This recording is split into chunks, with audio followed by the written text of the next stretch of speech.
Maybe? Maybe. I don't know. Let's try it out. Oh, this is crazy. I feel like it's the universe telling me something. Maybe.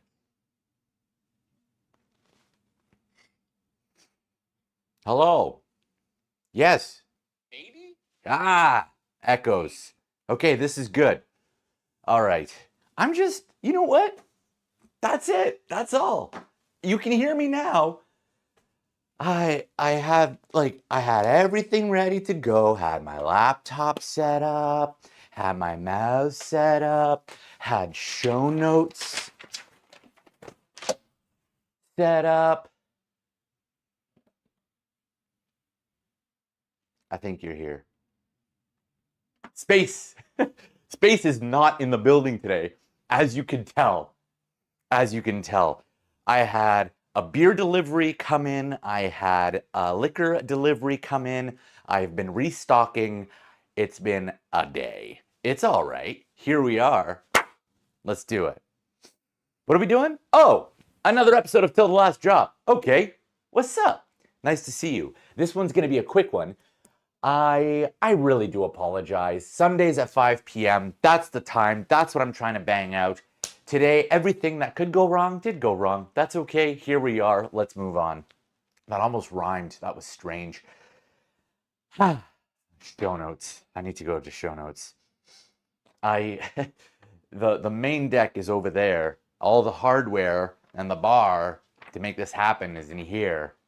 And I was trying to have it so that I could remotely access the over there from over here, but it wasn't going. So that's okay. We're here now. How many times do I have to say that before I actually believe that it's true? Damn. Happy Father's Day to all the dads out there. Yep. I don't know. I don't know how to say anything that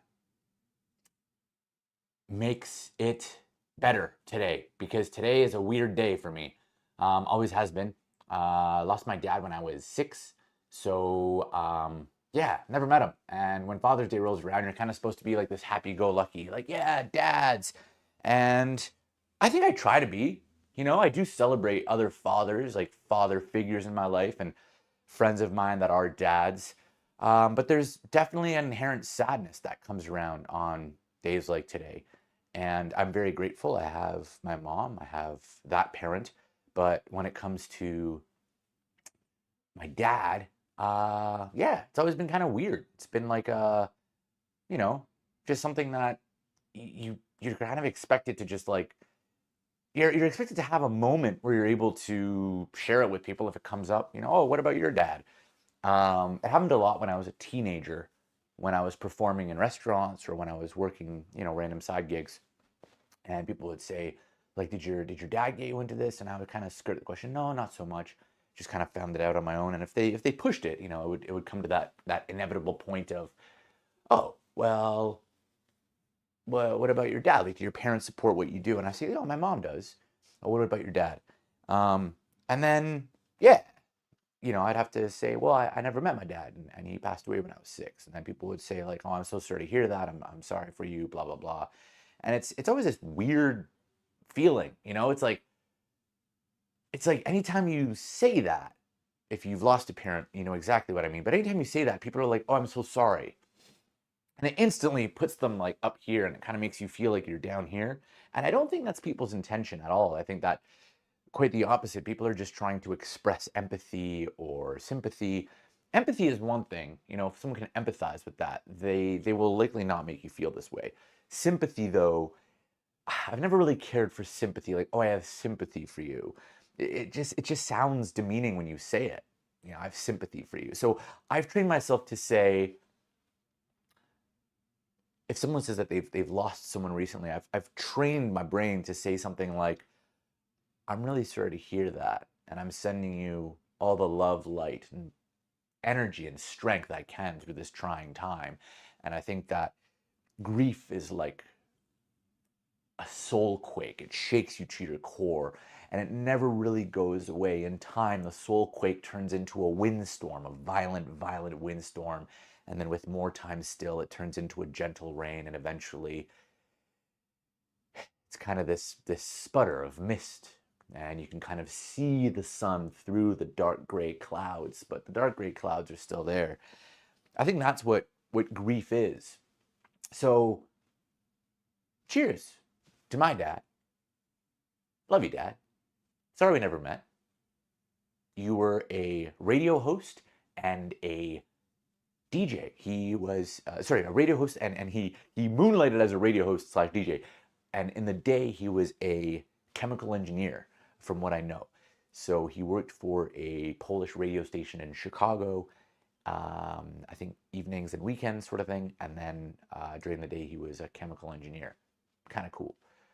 Growing up, I was obsessed with chemistry, organic chemistry. I remember getting an organic chemistry kit when I was, I don't know, in like grade 7 or something, grade 6. I don't think I ever went to grade 7, but I think I was like grade 6 or grade 8, one of those, and playing with this like grade 12 organic chemistry book and this organic chemistry set. And I've been polishing the same glass for like 30 minutes. Great. And the radio voice. People have said that I have a nice voice. I find that in this space, I think it's a little bit to do with the seasons, maybe a little bit of dust, not sure, but I feel like some allergies coming up. So if I'm sniffly, forgive me. But yeah, radio voice. You're listening to Till the Last Drop. Love it. Love it. Cheers, Dad. Appreciate you. To those of you that have your dads, tell me a fun story. Tell me something cool that happened today or what you're up to. I'd love to hear it. Sorry to start off on such a morbid note. Was not my intention. Just kind of got into it. I think I was getting a little bit frustrated with all of the technology, not technologying. And here we are. So tell me some fun stories about anything you've experienced with your dads. I'd love to hear them. Dads. I think there's such an important thing. There's such an important, what am I trying to say? There's such an important celebration that I think it's really cool that we still cherish and honor the tradition of celebrating fatherhood and fathers. I think the role of men in modern society has become a really, really interesting topic. It's become quite a fiery one, full of a lot of sensitive people having sensitive views and expressing them vigorously, sometimes even violently. But I think it's really neat that amongst all of that, we're still able to come together on a day like today and celebrate the importance of a patriarch, of a father figure. Because there is something there. There is definitely an importance that I don't know that we talk about enough. Like, it would have been really easy for me to start this live stream and completely skirt the point that I lost my dad at a young age. You saw me get kind of weird and awkward. It's strange being vulnerable on the internet. I respect and appreciate all of you for being here. However, you can probably empathize with the point that I'm staring down the barrel of a Canon T5i Rebel, and it's just this big ominous eye looking at me. There's no emotional support animals here. There is no other human in here right now to pat me on the back and tell me it's okay. It's just me. It's just me as a male standing singularly in front of you, expressing feelings with raw emotion, and it will be captured and recorded for the internet to see for as long as they want, right? And it's kind of scary. And then I just remind myself, 99.9999999% of people don't care. They don't care. So here I am, being vulnerable, because I think that is part of being a man that I wish more men talked about. but we're trained, we're brainwashed from such a young age that crying's not okay, talking about your feelings not okay, everything's always supposed to be fine. Show up, do your job, get to work, be strong, don't talk about it, don't complain, right? That's what the definition of being a man is a lot of the time. And I think nothing could be further from the truth. I think that men are in their most grounded masculine when they can express vulnerably with confidence, and not in a way that it has to affect anyone else, but rather in a way that they can challenge the narrative. They can show that they aren't superhuman. And through that vulnerability, personally, I've built rapport, I've found strength and new friendships. So here we are, kicking off Till the Last Drop, episode 4, with a slightly different view on masculinity, patriarchy, etc. Yeah, I'm gonna jump into the chat, see if you guys have thoughts. I think I lost most of you with that. I'm sorry. I hope I didn't like touch too many emotions. Maybe I should just stick to mixing drinks and talking about recipes, doing magic tricks. Maybe. I mean, just the entertainment side. Heck, we can be entertaining. That's fine. Dad jokes. I've been thinking about that. Why are dad jokes called dad jokes now? Like, was it always that way? I feel like there was a moment where jokes, punchlines, specifically wordplay related jokes and punchlines, started to be known as dad jokes, and it just became really popular. Or I was just asleep for the first like 20 years of my life, because I don't remember jokes being called dad jokes until pretty recently. Like, I would say in the last 5 to 10 years of my life. So if someone can like help me understand the history of that, that would be great. But also, what did the buffalo say to his child after dropping him off at school? Bye, son. It's so silly, but I love it. It's my favorite dad joke. It's so good. Bye, son. Ah, so good. I love dad jokes. I don't know why. I just do. They're just punny and ridiculous and silly, and it's fine. Whatever. Yesterday, did a improv show with a team called Hold for Applause. They're an improv team that I rehearse with every Thursday, and we did a show live at 7 p.m. for some folks in Welland, Ontario. That was fun. There was another team that performed as well, and it was a great night. And then today, this live is going to be a little bit shorter than I think the typical ones will be, because I'm showing up to the wrap-up event for a theater festival in St. Catharines called the In the Soil Festival, which is led by an awesome woman named Deanna Jones. Her theater company is called Suitcase and Point, and they've done this In the Soil Arts Festival for years and years and years. And tonight's the wrap-up event, and we're doing an Armando style improv night, which is I'm really excited for. I've never done an Armando style. Wow, that's tough to say. I've never done an Armando style improv performance, but basically a monologist shows up. So someone speaks a monologue, a storyteller, a stand-up comedian. In this case, it's a stand-up comedian who's a phenomenal storyteller. And they tell a story for 5 to 10 minutes. And then the improvisers jump on stage and make an improvised scene based on this monologist's story slash monologue. So I'm pretty stoked about that. That's going to be tonight at 8 p.m. And what else? Man, went to Rock Point with Space and Kat and Coda. That was already this week, last week. Geez, time is flying. Nuts. And now it's Father's Day. I rode through Clifton Hill on the motorcycle today, and I was actually with Francois. He just got his M1. He's a silly guy. He's been wearing the same motorcycle pin on his hat for years, but he just got his M1, so I'm stoked for him. But yeah, I rode through Clifton Hill in Niagara Falls, Ontario today, and it's just filled with people. And I was like, why is it so busy? And then it dawned on me that it's Father's Day. So that's that. I'm gonna put my notes away. Yeah. I put my notes away. I threw my notes. I didn't put them away. I threw them. They landed underneath my foot. Ha. That's that. But yeah, in terms of father figures, I also want to honor a few different names because there are some stories, boy, oh golly geesh, that I could tell you.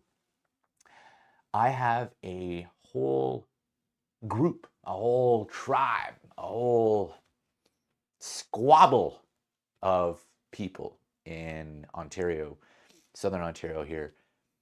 They live about 2.5 hours away from me and just kind of north of Toronto. And they are family. They're not blood family, but they're the closest thing to family that I have close to me, location wise. I have biological family in Poland, and we keep in touch here and there. We chat. I think the distance has always made it kind of tricky to just pick up, pack up, and go visit them. Also, I used to go visit my biological family in Poland every year, sometimes twice or three times a year, up until I was about 15 or 16 years old. And with the exception of, I think, one cousin, I have not had my biological family from Poland visit me in Canada yet. I've been back since, last time I was back was probably, oh man, probably like close to 10 years ago now. So it's coming up that I should go back and visit. Anyway, I wanted to express gratitude to the family that I do have in Canada, the not biological family. They're super cool brothers and sisters. There's a bunch of them. But I was thinking of all of you guys today, and I met all of them. I think of them every day, so let's not be silly here. Usually, when I'm journaling in the morning and I'm expressing gratitude and writing down things I'm thankful for, it's like my Oshawa fam, they're amazing.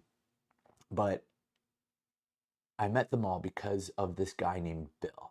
And I'd love to tell you the story of Bill because Bill was the GOAT. He was just a legend. In fact, my brother and I were joking, but not really joking about getting like Billy Goat tattoos, like matching Billy Goat tattoos for Bill, because he was the GOAT. He was a German guy that came to Canada. He fled from World War II, came here to North America, and he started as a bricklayer. And from that, he worked his tail off. He was close to bankruptcy and impending financial doom many times.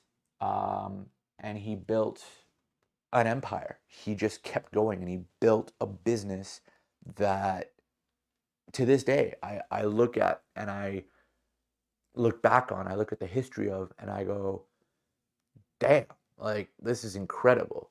It's a, without boring you with the details, it's a land development business, and I mean that's what it became, and the the business and entrepreneurial side, like the money side of the business and entrepreneurial stuff aside, just the legacy that he left when it comes to the community of people and the legacy of love and compassion and adventure that he left. I'm genuinely speechless at daily because picture this, like he was a giant man, and I think in his prime he was like 6'6". He was a big dude, and I might be wrong, but he was not a short guy. And you just picture this giant being, but a teddy bear. And I was in Cuba with my mom. I was 12, and I was playing pool, billiards, in this resort that we were at by myself. I have no biological siblings. At least at that point, I didn't know that I had biological siblings. That's a cool story for another day. But I had no biological siblings. and no one else there. My mom was off doing her own thing, and I was always kind of doing my own thing. And to this day, I mean, look at me, right? I'm standing in front of a camera, telling you stories on YouTube. I- I'm just doing my own thing. So I was doing my own thing. I was playing billiards, and this giant man, deep voice, slight German accent, comes over, and he says, "Who's winning?" And I said, "I am." "No, me. I am." "No, I am." "Shut up. I am. You always say things that aren't true. Shut up. I'm winning." And I had this like fake little mini argument with myself. I mean, this was when I was 12. It's been, what, 20 years since? So nothing's changed. Nothing. Just some beard. But I had this little fake argument with myself, and he laughed. And he said something to the extent of, "I could kick your ass." And me, being 12, full of hubris and pride, I I basically said, "You're on, old man." And he came in, we started playing pool, and he kicked my ass over and over and over again.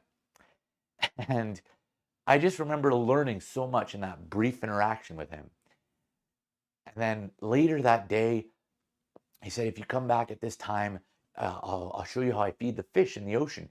And he taught me about barracudas and all these tropical fish that I had no idea about. It was my first time anywhere like Cuba, anywhere tropical, anywhere warm, sandy beach. It was my first time.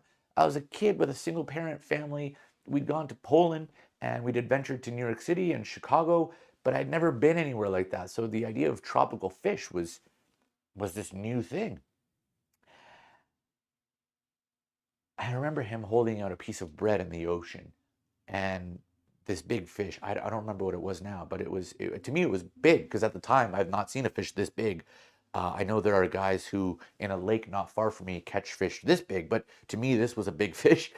And he held out a piece of bread, and this fish swam over and just ate it out of his hand. And I was like, "Oh my God, that's a big fish." And he taught me about the ocean. He taught me about fishing. Fishing was one of his great passions. And as the trip progressed, we were about to leave, my mom and I.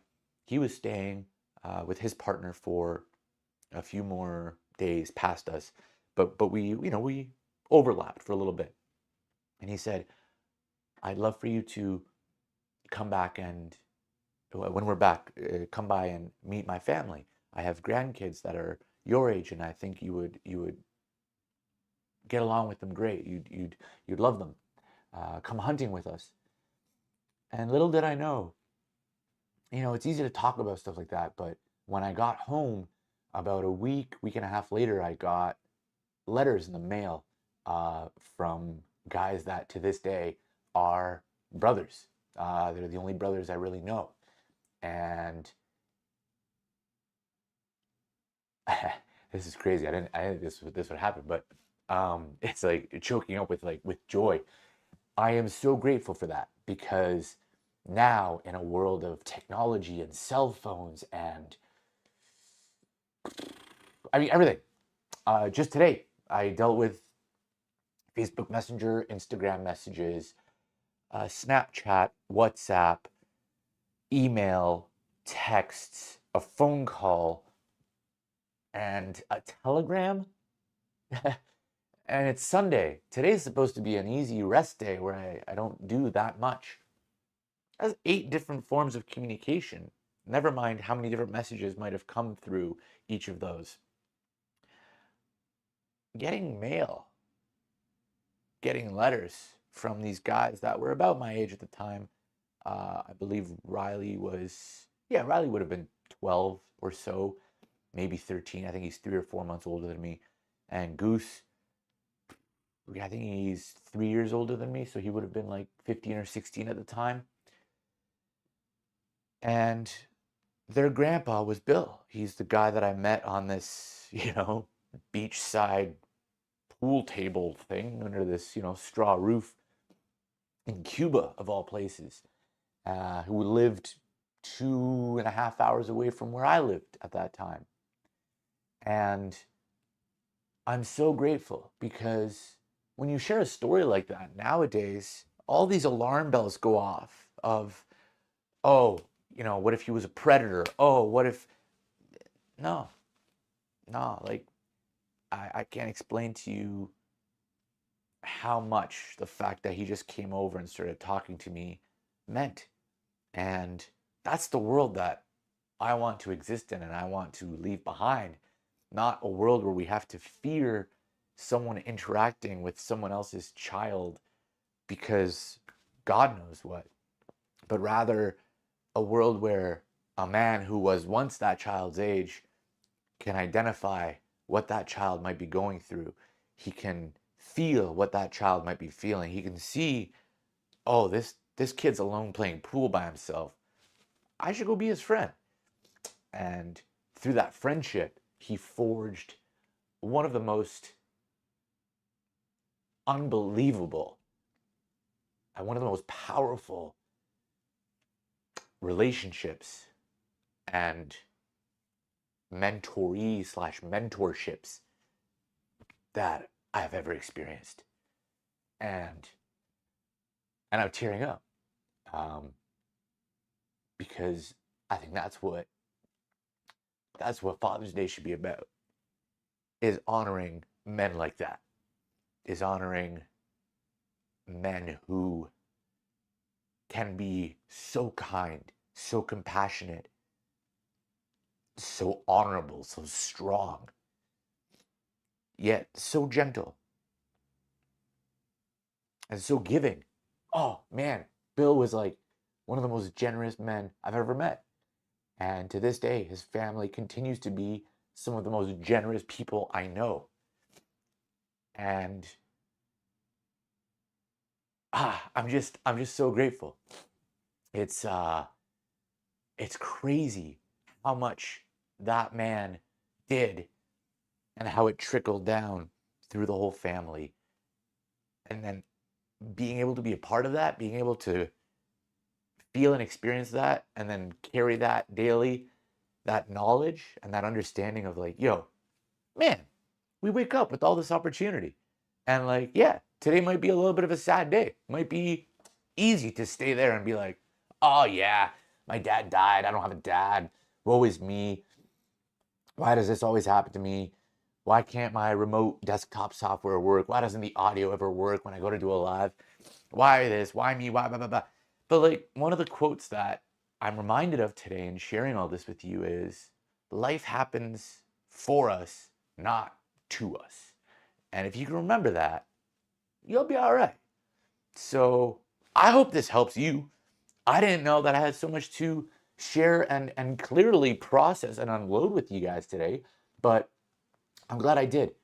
And thanks for being here with me through it. I don't mean to be a Debbie Downer. I don't mean to be there wasn't anything really sad about any of that. I think what I wanted you to see was a truth and a vulnerable expression of what today means to me and what I think manhood, fatherhood, and patriarchy should mean and can mean.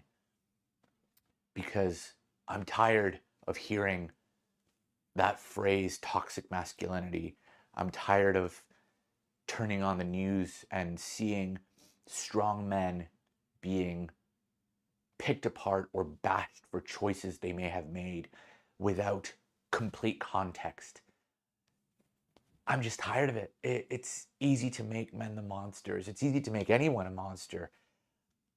I think we should take a deep breath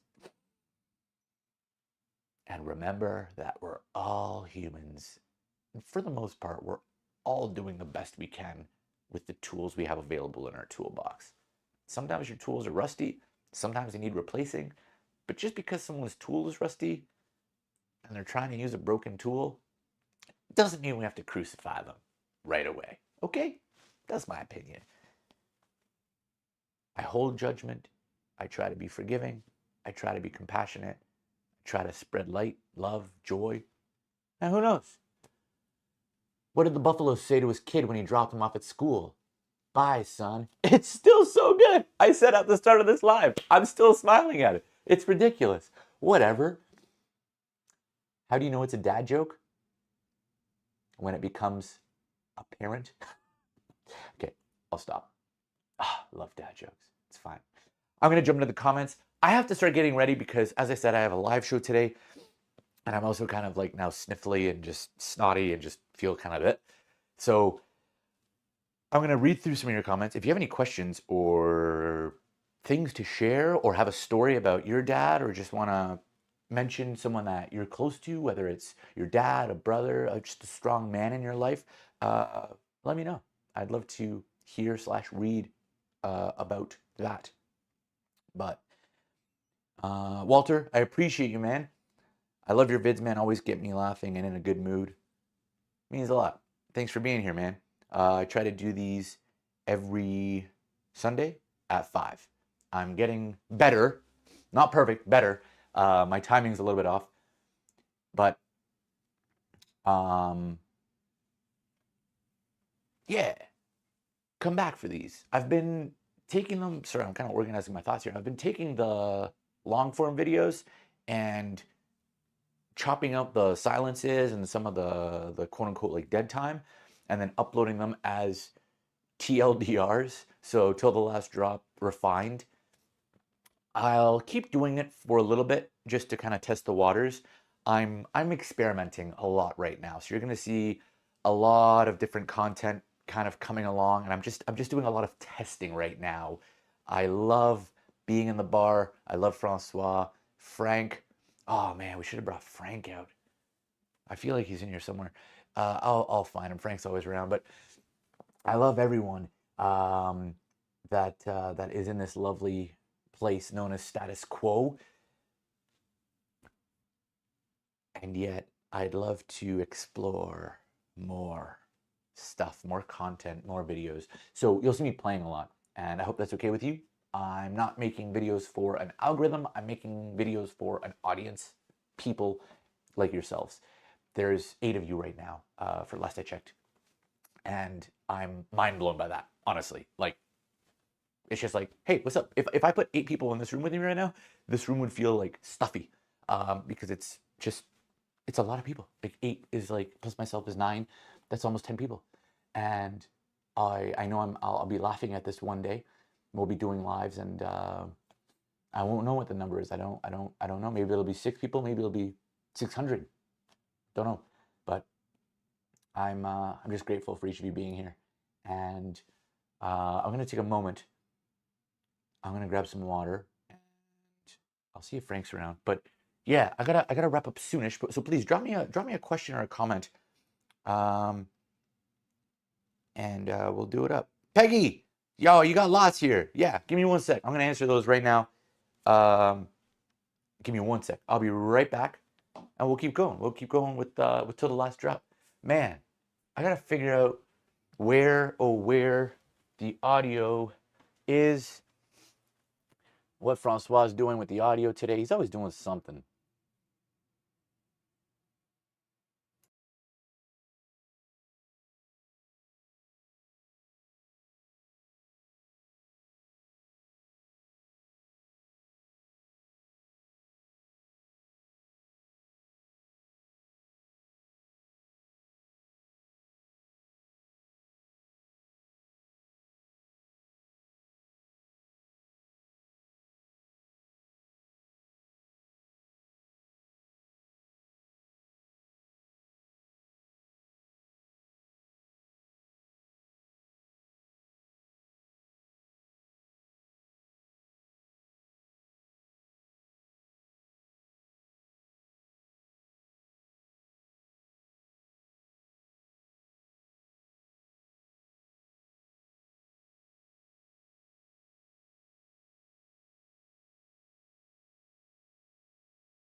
Thank you for your patience. And I just saw your comment, anime lover. The whole walk to the bus stop. I hope it's not too far of a walk, not too much further anyway. I feel like it's a long walk because I've been going for a little bit. So I hope you get to your bus stop safely slash wherever your bus is taking you. Where are you heading on a Sunday? I imagine not school, somewhere, home, work. Tell me things. You might be going into work if you're in the industry. I don't know. It's so crazy. There's time zones. I have to remember there's like time zones and stuff. Thank you, York. What is your fave dad joke? What is your fave drink to make? Can you do a magic trick for us, please? And we need a whole show of just dad jokes. Oh man. Yes, a whole show of just dad jokes would be interesting. I remember being in Vegas and I got to meet the king of one-liners.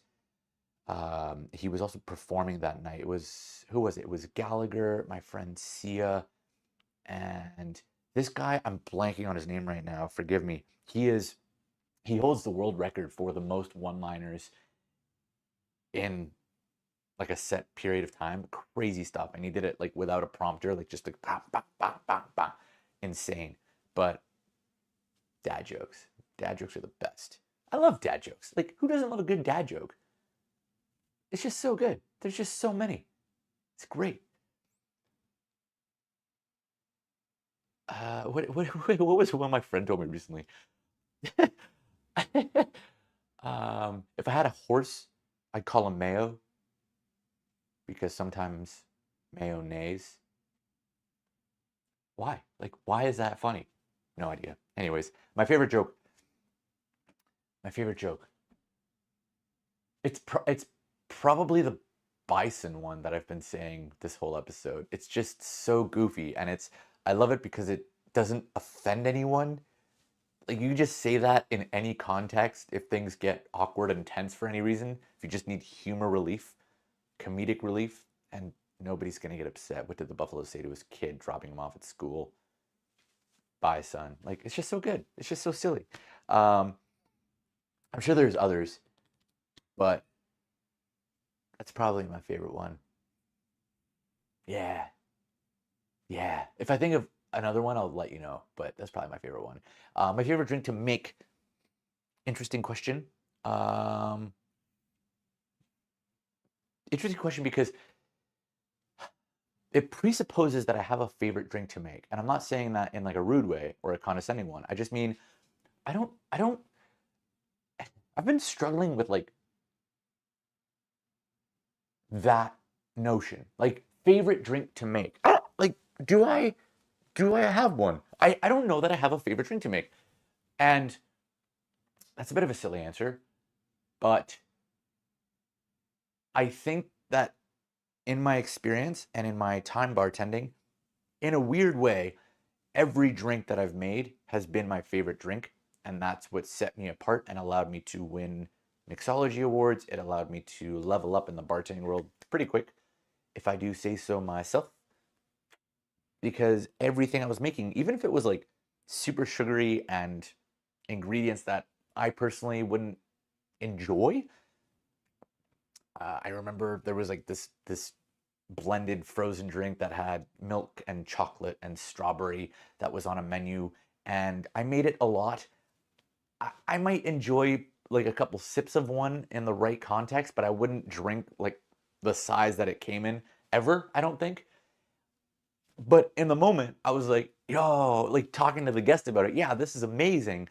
And not because I'm lying, but just because I would convince myself what I do love about this drink. So I wouldn't talk about the sugar content or just how giant or enormous or unnecessarily huge it was. I would stick to the things that I genuinely thought would be delicious or great about it. The combination of chocolate, dairy, strawberry makes sense, you know. Um, the presentation of the drink was really cool. It kind of looked like a volcano or like a lava cake almost. Um, so that's my like philosophical, weird,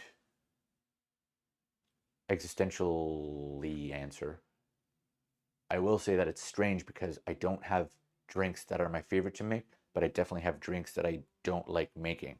It's a weird juxtaposition. But if I had to pick one and tell you like, yo, that's my favorite drink to make, it would be between two, okay? For fun. This is my fun answer. Rainbow shots, which if you haven't seen the tutorial, it's one of Tipsy Bartender's most viral videos. If you haven't seen Tipsy Bartender stuff, I encourage you to go check out his channel. Great stuff, lots of cool recipes. But basically, you, in a shaker tin, you have different alcohols and they have different densities. So, and forgive me, actually, the first thing you put in there is grenadine because it's the heaviest. And the last thing you put in there is, I believe, blue curacao, because it's like a callback to last week's episode. Crazy. Not blue caraco, not blue cacao, blue curacao. So grenadine, and then there's like, I think Midori melon liqueur in there. There's, I think, maybe orange or pineapple juice at some point. There's like a spectrum of stuff in this shaker tin that I'm miming. And the very top is blue curacao, but once you pour that blue curacao, you're just going for it. And you have your shot glasses lined up. Tipsy Bartender did a video with like a lineup of shot glasses this way, and then he did one where he had like a crazy range. And that's a fun one to execute because it's just so pretty. It's just so pleasing. When you nail it, it's just like bop, and then you have a literal rainbow spectrum of shots that's coming from one shaker tin. So that's probably up there. I did that for my friend's birthday party one year, and it was a huge hit. And secondly, anything on fire. Like, I just love fire. And not in like a weird arsony way, just playing with fire, using fire as presentation or to emphasize things to make it pop. Oh, love it. So those are my two answers. Things that come to mind is a blue blazer, which is a drink that you pour like this, and like there's like a flame. If you haven't seen a blue blazer, you can just find it on Google. I don't have the stuff to do one today, although I would if I did. But yeah, you're pouring like melting hot liquid from shaker tin to shaker tin, and it's super cool. And cinnamon, you know, if you just dash cinnamon over an open flame, that's nice. Expressing an orange peel, that's always nice. You know, you can light the lighter. I prefer to do it with a match. Oof. And it's the oils off the peel that are lighting on fire, and just you can flame a peel that way. Really fun on a Cosmo. Yeah. That's it. That's that. Pyrotechnics is fun. I myself am a pyromaniac. That's cool. Nothing wrong with that. As long as you're safe about it. I should rephrase that. Pyromaniac, yeah. Is there a drink you enjoy making the most? Okay, yeah. No, and I appreciate you letting me kind of ramble about the fact that I might not have a favorite drink. I've been in this weird place lately with like the whole drink thing, like the mixing of drinks. Like I love it. The chemistry of it I love. I think it's more just seeing the effects of it on some of the people that I care about lately that I'm like, oh man, like this is vile. Like this is not a this thing that kills more people than any other drug in the world. And like I don't know, people like it's this weird thing that if you say like, oh, I don't drink, people just expect you to be some kind of like crazy alcoholic that has some wild stories as to why you stopped drinking. But like if you're not drinking, it's also this like socially unacceptable thing. It's like, oh, come on, just have a drink. Why aren't you drinking? It's because everyone else is, so it's totally fine. It's just weird to me. So I've been kind of like, which is why the experimentation, because I look around sometimes and I'm like, it's just, I don't know, whatever. This is a shout out to a man who also inspired me a lot. I left scissors. It doesn't matter. I'll just use fingers. They are razor sharp. You do not want to mess with these. Ow. Ow. A gentleman named David. His stage name was Baldini. He loved when I did. Oh, I was supposed to cut them to be the same. They're supposed to be the same length. He loved this piece, and Baldini was also kind of a. That's not at all the right. That's better. They should be about the same length. I'm going a little bit fast here. I'm sorry. I'll slow it down just a little bit. We'll start over with just the one piece of rope. But I remember doing I think we did. I think we were at what is happening here? This is a rope without. This is how it comes from the factory, actually. before it gets ends put on. We were doing a bar mitzvah. I think we were performing for a bar mitzvah, and it was the first time he saw me do this piece, and he freaked out. And I remember there's a photo right about this moment that he took, and to this day, it's one of my favorite moments that have been photographed, because it's just a great picture. And David took his own life on Father's Day 3 years ago or so. Yeah, so kind of sad. Miss him a lot, often. But I remember he liked this specific magic effect. If you were here live with me, I would ask you to, I'm so sorry, I forgot your name. Peggy, I would ask you to say stop as I went down the rope. Because of the delay, it's not gonna work. But essentially you would say stop somewhere on the rope, and then we would cut wherever you said, there we go, wherever you said stop. And I would reach over and ask you to hold the long piece of the rope, this one right here, the dangly one. I would gather the ends in my hand, and I would say, first, the ends vanish. Second, and you would be holding this piece. Second, the knot. The knot's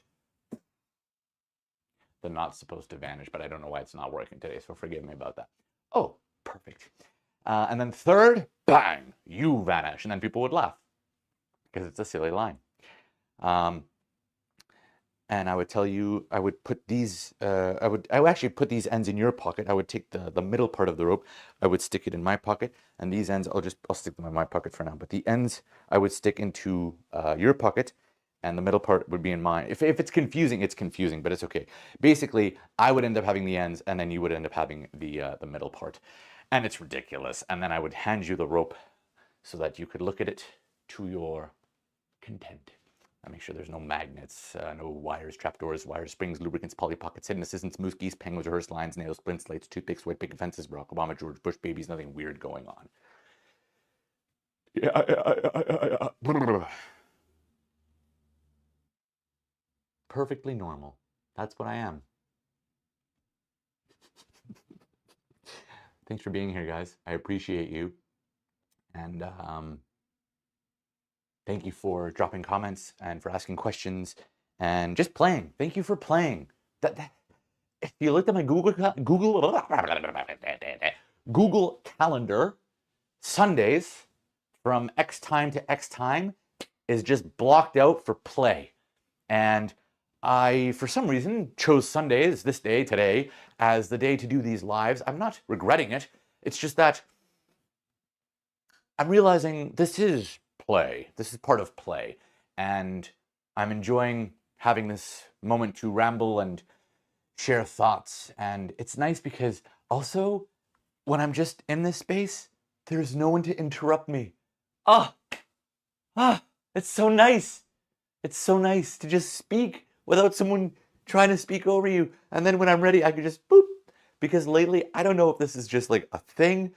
Is it I'm getting older and I'm being more compassionate to it? Because I find that it's typically younger people around me that are doing it. But I say that, but there's older people doing it too. I just feel like sometimes if I pause, take a breath to continue my sentence, before I finish, people just jump in and they just start talking. And I get that it's kind of a Norman. That was my former stepdad's name. Crazy. He just passed away like 2 months ago, 3 months ago. Crazy. Too much death going on. People, stop dying on me, please. Thanks. Norm was a cool guy.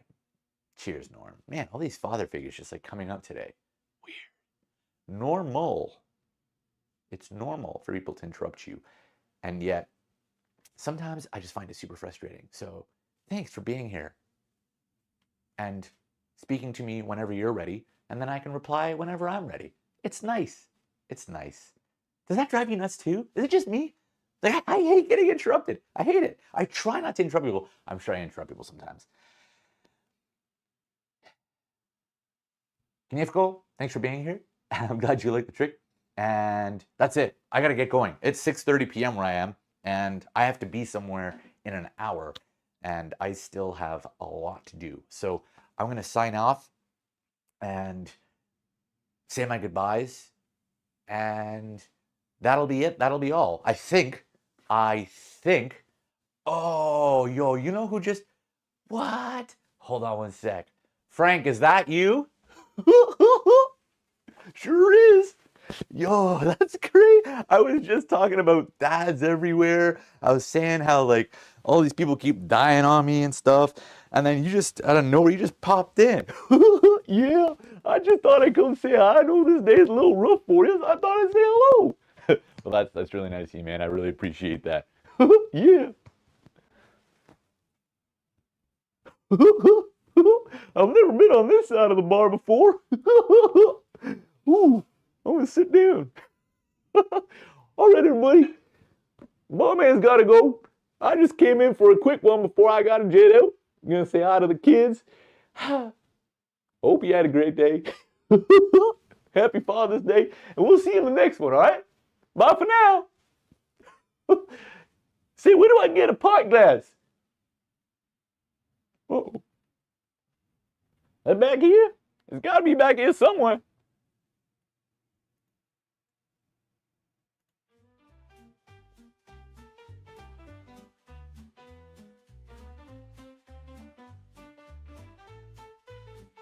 Well, folks, it's time to say goodnight. From the status quo where the vibe's just right. With Alex, Kazam, and space behind the scenes. Thanks for joining our magical dreams. We laughed, we shared, we shook and stirred in a bar where the absurds prefer. Thanks for tuning in, you know the score.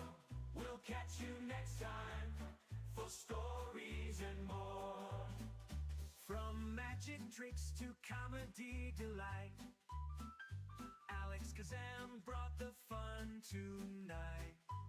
Space made sure the show ran smooth at the status quo where we find our groove. We laughed, we shared, we shook and stirred in a bar where the absurds prefer. Thanks for tuning in, you know the score. We'll catch you next time for stories and more. From the status quo as the magic flows, to all our viewers, you're the stars of the show. With Alex Kazan and Space's Grace, we bid you farewell with a smile on your face. Good night, everyone. See you next time at the status quo, and remember the real magic's in you.